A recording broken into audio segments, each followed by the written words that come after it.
Wonderful.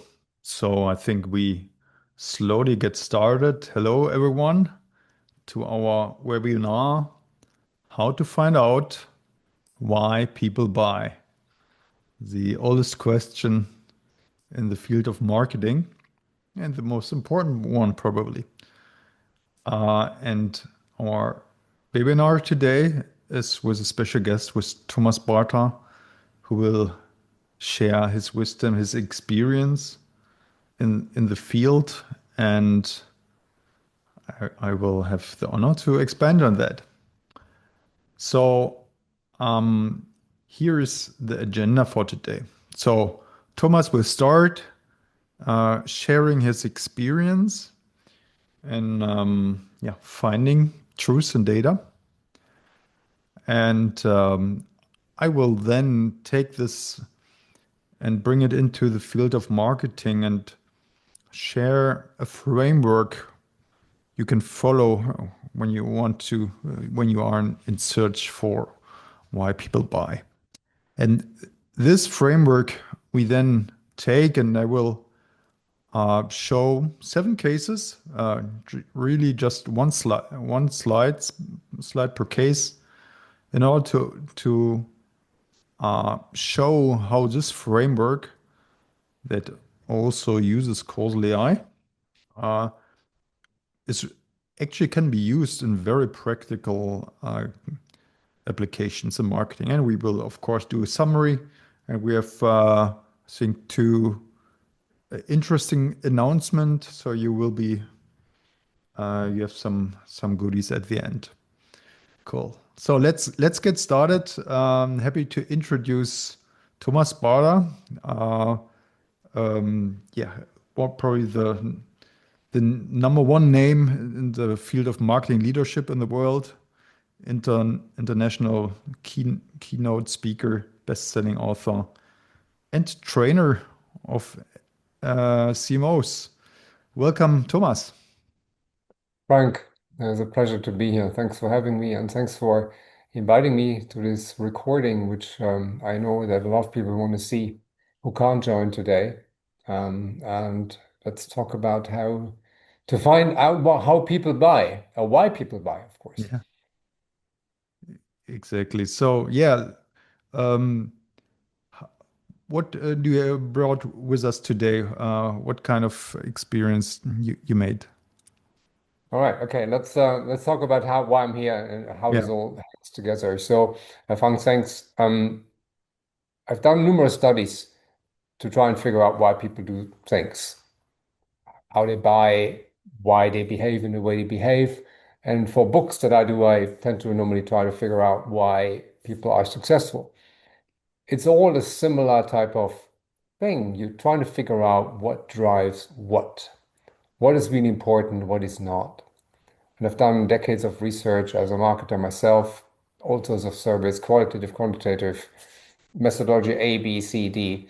And so I know that research has a bit crap in, crap out logic. So if you set it up badly, if you use a bad method, you get really bad results. And for the books, of course, the stakes were really high. So I wanted to make absolutely sure what we have is very good. So there's a book that you see already, The 12 Powers of a Marketing Leader.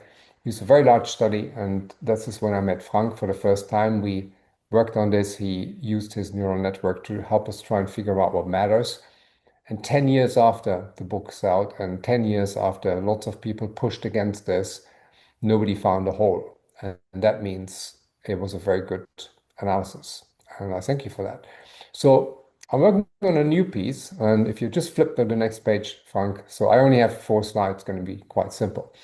And this is basically a case I'm going to show you. So, new book. The question was, what makes people, or what allows people in companies to drive business growth? So what do they do? How do they behave? What is it that actually drives this? And it's a very similar question to the question, why do people buy? It's the same type of problem. We're trying to figure out what motivates people, what's going on in their head, what are they doing, how they're behaving. So we need drivers.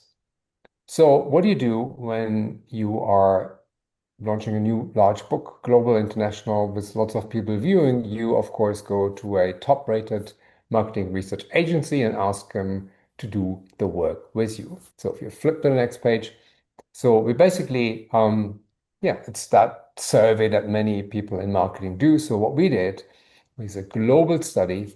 In fact, we ran 2 rounds of it. We had over 3,000 people participate from over 60 countries. And again, similar setup to what many of you have when you're trying to figure out why people buy. We had statements. We had, in fact, 37 statements. Those were things we already have taken from the first rounds. We knew these things are super important for people's success. But which of those is the most important? What explains best how people drive growth? And yes, it was expensive. When you do this with very good large agencies, then you pay a lot for this. And that was okay because it's a big book. That was the setup. Now, side note, we're not going to talk about this today. We just didn't ask people, tell us on a scale from 1 to 5 how much you agree or something, because you know how this works. People get tired and they just keep clicking. So we had people trade this, this, not that, this, not that, this, not that. And that way we get a bit of a cleaner perspective. But again, that's not important for today, just as a side note. And then the results came back after lots of debate and the typical thing that everybody of you knows when you have research and you go back and forth and back and forth.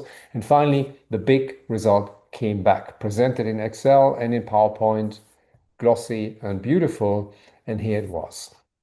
If you go to the next slide, please. So there's lots of numbers on there. So give me a second, I'll walk you through.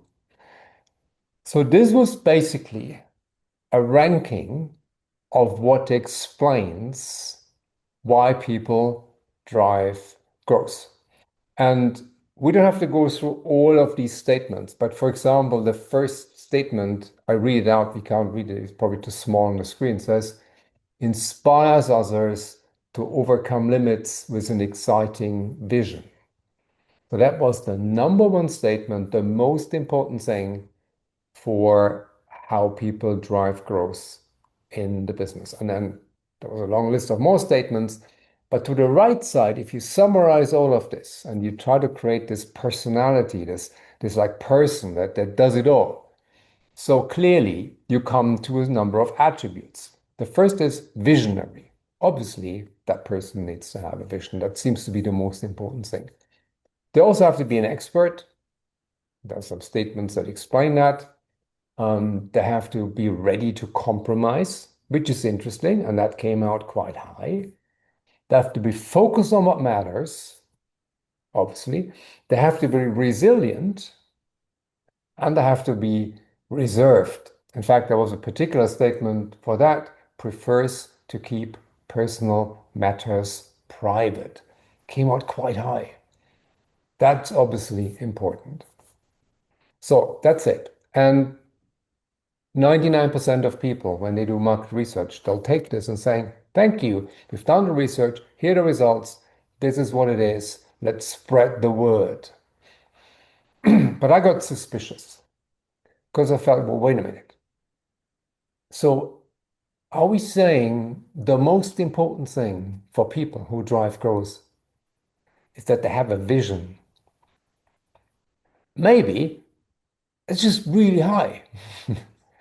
And is it true that a condition for success is that people are reserved? Maybe it's just a little unusual. And also, they're ready to compromise. I must say, when you want to drive growth, sometimes compromising is not really a good idea. So it just felt a little off. It wasn't wrong. It didn't feel weird. It just felt like there was something missing. I wasn't 100% happy. Again, we're talking blue chip agency and good people. Don't get me wrong, they're good people. I really like them and I would work with them again. Proper research, solid sample, global, and they've done all the checking and testing, and they had 3 people methodology-wise work on this. So this is good work. Just didn't feel right. Just felt a bit off. So I remembered that 10 years before I had a chat with Frank, and he helped with a neural network model, which is now called Supra, to figure out what matters for the other book. I thought, well, let's give this another try. And we did this. So Frank, in fact, took my data we had, and then he ran a very different model on this, and he will explain in a second what it is. And suddenly we found a few very interesting things. So I can go to the next page. So these are the results of round 2, the results that came back when Frank ran the numbers. And there are a couple of things that were very interesting. First off, the first statements, and this is still from the previous one. So the first statements that we talked about, right? This visionary. It didn't make the cut in Frank's analysis. So in fact, on the left-hand side is not Frank's analysis, and this is still the old one. On the right-hand side of that chart is what we found. So that first thing that was the number one before suddenly disappeared because it showed that statistically it wasn't actually that important. We also found that compromising, which was quite high before, suddenly turned negative. And being reserved suddenly was also negative, which kind of makes sense. And a few were missing, like challenging the status quo, right? You see that on the left-hand side, it wasn't there. It suddenly appeared. And then looking for win-wins wasn't there before it appeared. So let's go to the next page and show what actually the results were that Frank came back with. So Frank's numbers, again, it's the same statements, but suddenly the order shifted when he looked at this. So now we found a growth leader is actually someone who has very deep expertise, which a lot of people agree with. You can't drive growth in a company without knowing what you're doing. You have to be win-win focused. And that's interesting because in companies, that's true. You can't do your own thing. You have to actually negotiate. And that suddenly came out, and it's so relevant. And so many people I talk to now suddenly say, yeah, that's exactly what I do. Focus on what matters. Well, we had that before. And then resilient and status quo. Now, someone has just asked a question that could be a technical question. I can't see any change on the deck. Okay, so bear with me for a second. We also do a comparison. So what you want to look at, why don't we just go to the next page because that actually shows the big differences. Yeah, here we go. Okay, so I think people can just see the question mark.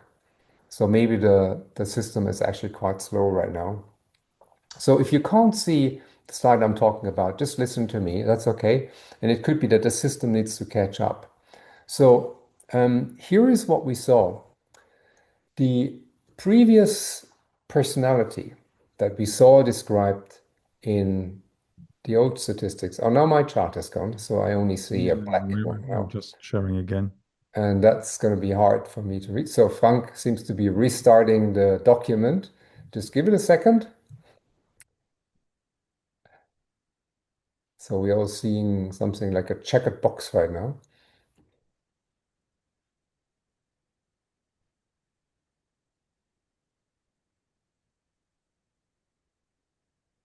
Oh, But yeah, boxes.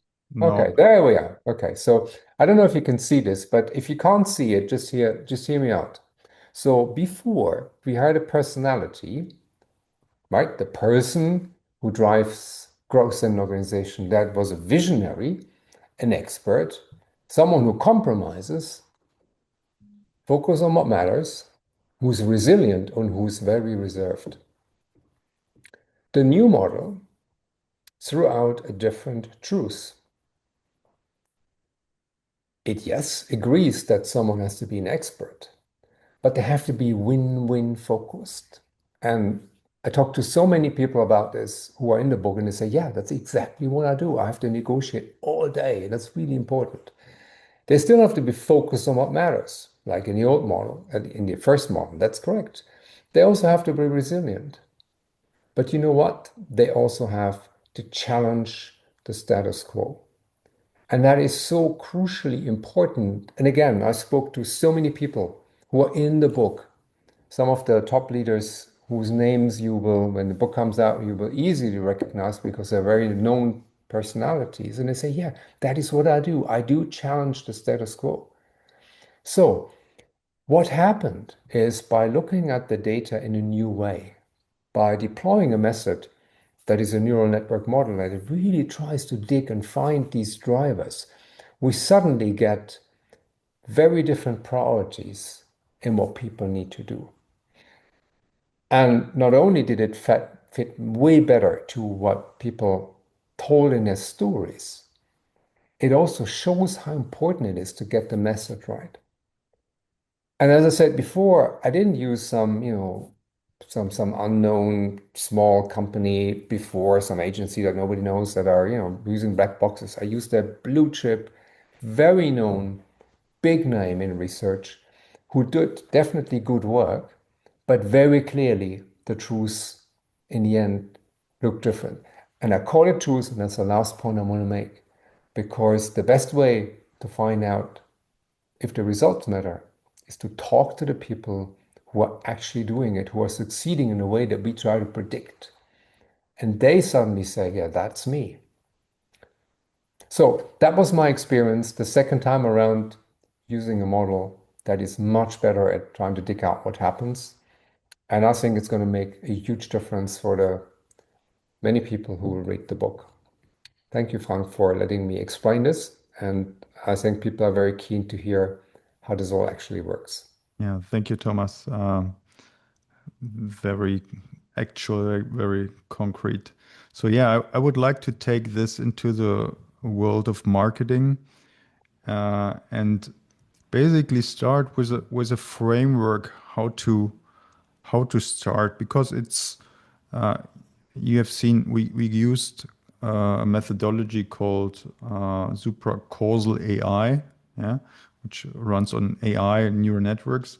But that's not all, yeah. That you need to start with the right data and with good qualitative insights, and that's I like to start with this framework and then illustrate that with some cases. So first off, we want to know why people buy, and then we cannot uh, basically not talk about Daniel Kahneman's book Thinking Fast and Slow because it basically summarizes what neuroscience found, and it's quite disrupting the old marketing model, AIDA type of way. No, people buy. Uh, that can be explained by 95% by implicit processes that the customers are not aware of. And if we want to understand them, we need to have methods that measure and explore those things that they are not aware of. That's why you cannot ask them because they are not aware of, right? So, and basically, you can draw a kind of a system on how the human brain works, and it's basically can be systemized. Okay, we have perception, yeah, senses. Then we have something we are not aware of. We call it intuition. This then is assessed in emotions. Emotion is an assessment of a thinking process, and that drives action. And the thinking, the rational brain, is basically an afterthought, which comes also even in time-wise after intuition and emotion has been done. It then comes to consciousness and is then feeded back into the intuitive thinking. So decisions are never made by thinking. Yeah? They are always basically an outcome of this process. So, and to understand why people buy, we need to better understand this green box. This is basically a three-step process. We need to understand this box, this thing. And it's a three-step process. First, understanding qualitatively, so with deep psychology interviews, but there are also, yeah, basically standardized ways, objective ways, like hypnosis-based ways to do that. Then we need to quantitatively measure what people perceive and what they want to do. That's what you can measure, for instance, with implicit association testing through reaction time. So we do that on in online service. It's very actually very practical and easily to be done, but it measures really the intuitive, not the rational brain, because the rational brain is slow, and in this way you can differentiate. You know what the customer just thinks, or what really the intuition tells us. But all this just delivers data, but what we want to know is what's the link between perception and action, yeah, or decisions. That's a causal link, yeah, a cause and effect link, and that's can only be inferred. And that's where causal AI comes in. It's a technology which finds this causal link, and that's one way and the final step to understand why customers buy. Statistically, yeah, I mean, statistically, this causal inference is not new. Yeah, the regression has been introduced 100 years ago, and it is still be implied by everyone. Yeah, but it has limits. Yeah, you see it on the left. Basically, what statistical modeling is doing is finds the parameter of a given formula. So this hyperplane basically is a formula, and the steepness of the plane is a parameter. Yeah, and it fits into the data you have, and that is because you need to know this formula to understand or to well explain and predict the data. And AI does it differently. It has a flexible formula. Yeah? It fits this flexible plane into the data space. And with that, it can find things you have not been aware of and model the things as they are and not as you believe they are. To describe this a little bit more metaphorically, statistical modeling on the left is like having a Formula One car, but trying to go off road with it. Yeah, those methods are amazing, but they are optimized for a certain condition that the reality basically never delivers. Yeah, linearity, independence of drivers, Gaussian distribution, multicollinearity, whatever. It's the reality is not that way. What you need is a four-wheel drive, and that's basically what causal AI is delivering. It has this explorative power, but still has mechanisms to find the causal truth in the data. And I will not go into more depth of the methodology today, but happy to expand in a one-on-one conversation on that. So to give you just a clue, here's one simple example. We look all the time at correlations. Yeah? For instance, this lottery provider, he sees his customers are older people. More people, old people buy lottery tickets. Because of this correlation, yeah, age was likely to buy lottery tickets, the whole industry believes our target group are older people. And we took a look with causal inference in that. And what we find is that causally, the opposite is true. If everything else is the same, older people are less likely to start playing lottery. The descriptive correlations are still true. They are not causal. The reason why older people play lottery is basically the success drivers of playing lottery is first, um, if you build the habit of playing every week, yeah, the likelihood to play again is higher. And if you have once in a while an experience of winning, you are even more hooked. So the biggest drivers of playing lottery depending on time. Yeah. The longer you play, the more likely you are habitualized and you experience winning. And this is why you play lottery. So the target group are the young people, not the old.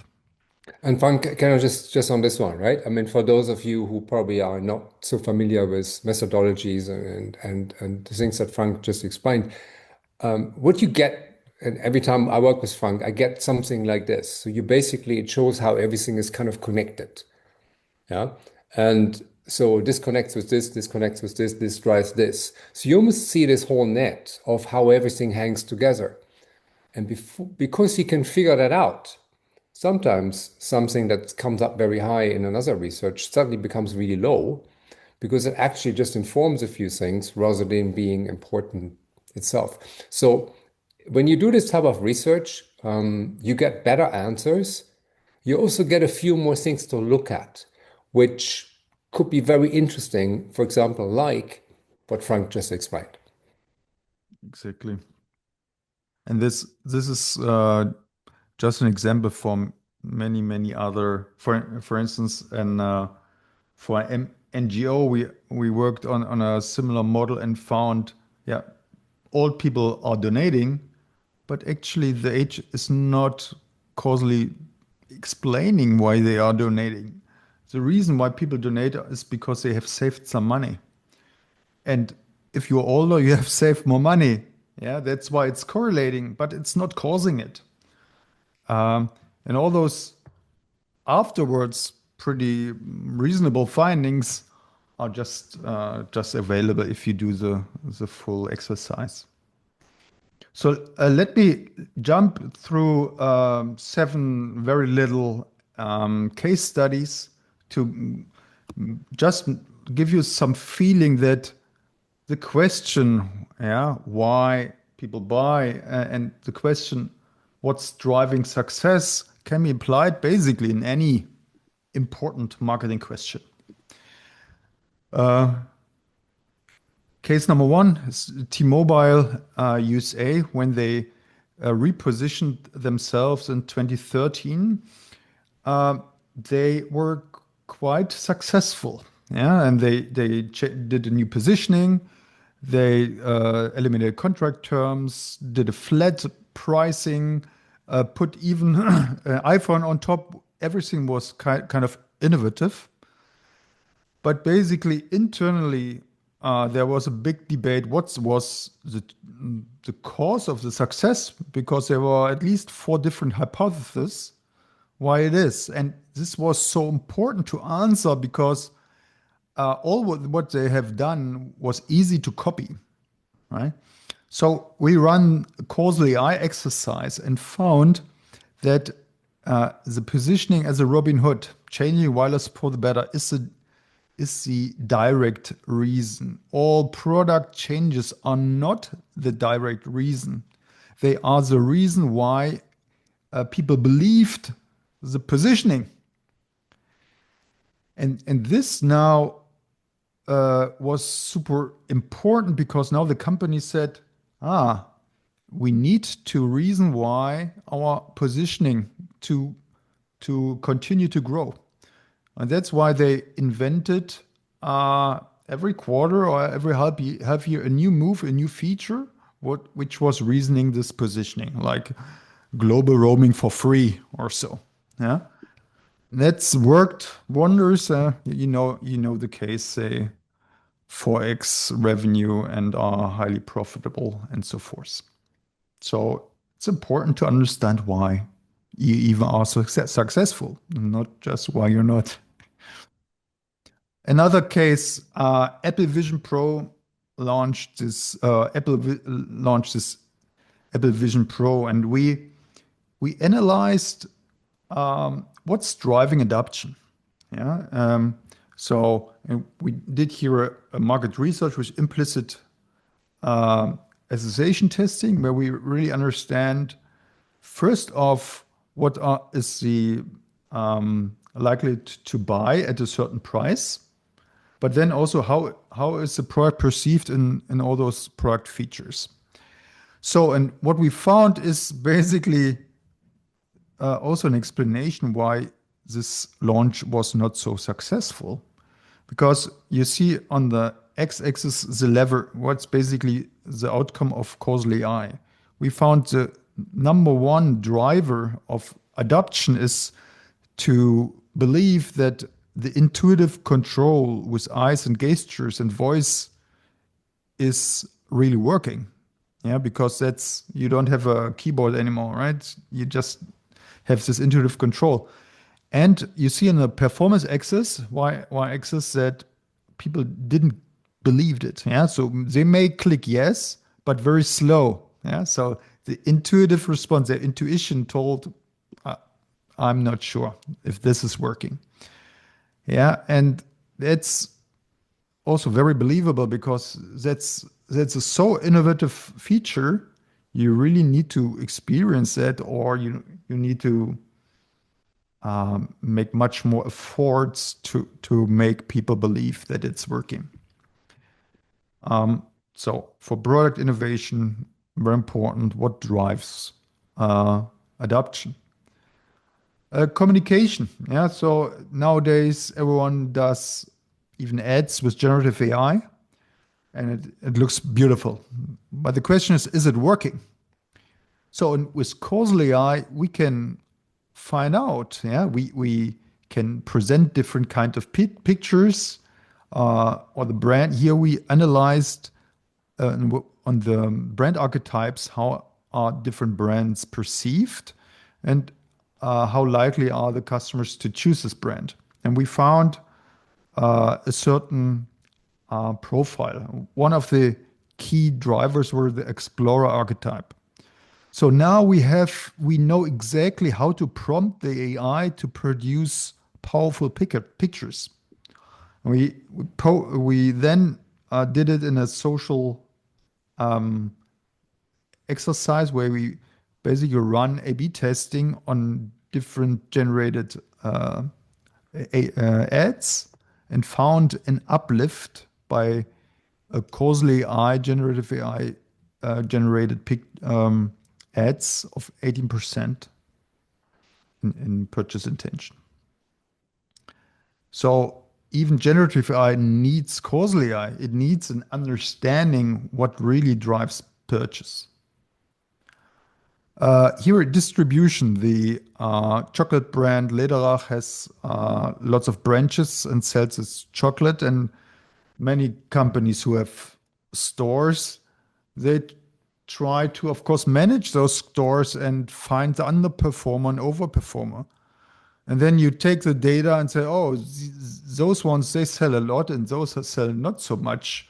And let's cluster those who are similar and give them targets. And turns out that it's a pretty bad idea because revenue depends on lots of different factors. And here you see a causal diagram. Basically, key finding the major driver of revenue is the traffic. Yeah, the more people you get in, the more you sell.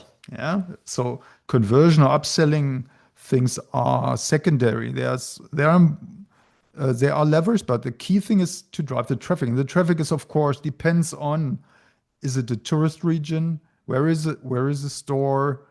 And how is the buying power of the region? So, and of course, you can have hypotheses on all those factors. But if you basically collect those data, you get, real data.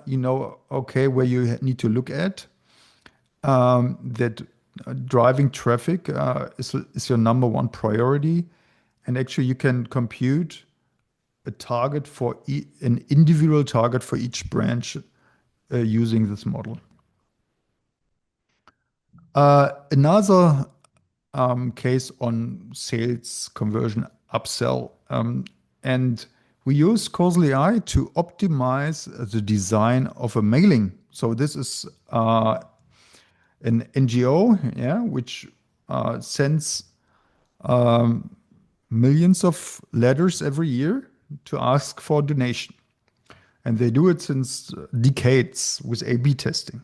So what we did, took all the different kind of envelopes, cover letters, flyers, different versions, took it in a market research and tested the implicit perception of them. And we ask for the likelihood to donate, also in an implicit way by reaction time measurement. This data we took, run causal AI, and then took the finding to optimize the asset. Long story short, the company was able to double donations, even though they are doing A/B testing since decades. And that can be done with mailing, with advertising, and stuff like that. Example, customer experience. Yeah, many companies do NPS surveys, and Sonos does too. So yeah, they ask how likely are you to recommend, and they ask why. And this text answer can be categorized. That's what we did, 50 different categories. But most companies just do correlation, yeah? So what's most often frequently mentioned? And when you look here, the top bubble is basically great sound. So that's why the company believed great sound is the biggest driver of likely to recommend. But actually, it's the reliability of performance, yeah, and no interruption and so forth, which is much more important to foster recommendation. And we found that it's not so frequently mentioned, so that's where you need to work on. So, and the true case is that they heavily shifted investments into software, and the NPS jumped in 6 months by 10 points.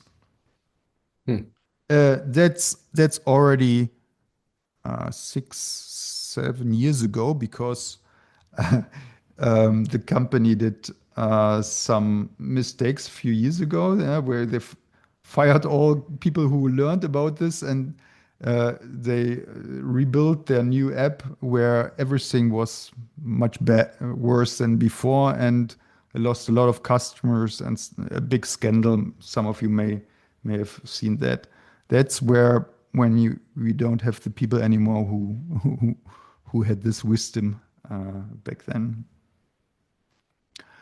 Last case is, of course, budget allocation. Yeah, where should I spend my marketing dollar? And of course, causal AI can be used in marketing mix modeling as well, but also in studies like touchpoint analysis. So with implicit association testing, we can measure touchpoint contexts that people had, even that they are not aware of. And those non-aware touchpoint contexts, they have impact. Just think of a sponsorship. Most even cannot remember sponsorship contexts, but they are impactful. And even worse, what we find in any of those touchpoint studies is that many touchpoints are even negative. Yeah, and this depends on the context, on many things. This is just an example for Just Eat. We found that a touch point with a delivery car, that's slightly positive, but with a scooter or this stuff on the street, that's negative. So think of feel pretty pity about those people who need to drive through the rain to bring you the pizza. And that's interesting because the company basically just do that to do marketing. Yeah, it's not profitable to deliver something with a scooter driver. So that's a quick run through 7 different case studies. So let me summarize, and you are welcome to put your question in the chat as well. So Three important points. Causal AI is significantly better in finding out what really motivates people to buy. Causal AI can be applied to existing data to find completely new insights, but it is highly recommended to collect new data with implicit measurement, as I outlined in the framework. And lastly, causal AI delivers significantly higher returns from market research and multiplies ROI of marketing campaigns, as the last example illustrated. So all I have presented today will be explained and illustrated in much more detail in my upcoming book, Marketing Fast and Slow. Just drop me a note and I put you on a waiting list and send you the book. Will be probably out, yeah, maybe February or March. And lastly, I'm happy to invite you to a one-on-one session that we can discuss your questions in your case. So please shoot me a message until next week, and we do free consultation sessions. I put here a QR code so you can scan it and have a look at our website and book your slot in my calendar or send me a note or a question. Yeah, and if you have questions left, just put it in a chat. Thomas, is there something you need to Yeah, mention? no, absolutely. Let me say one thing. Look, for me, having used this now twice, it's very clear why this is totally superior and why I would not go back and use some basic methodology for any research that I find is important when it comes to drivers. But I do say, this may not be super easy for everybody. So it could be that some people said, oh, I kind of get it, but I don't quite fully get it. So what I highly recommend is have a chat with Frank. I think he's very approachable. So, sorry, is it okay if I talk to you about you like this, Frank? So he explains this these questions that you have, the cases that you may be working on. He's very good at explaining this once you actually it becomes concrete. Once you have a very concrete question or you have a very concrete challenge, and that may make it so much easier. So if you have the moment or if you have the opportunity and you can have a chat with Frank, I always find this extremely powerful and very, very revealing. So that's what I personally recommend if you Thank you very find much, Thomas, for finding drivers interesting. this endorsement. I realize we are already quite over time, um, so I give you the rest of the day back. Thank you very much for everyone for joining. Again, happy you are invited to reach out to and so we can talk about your specific case. And happy to get to know you. Cheers. Thank you. Thanks, everybody.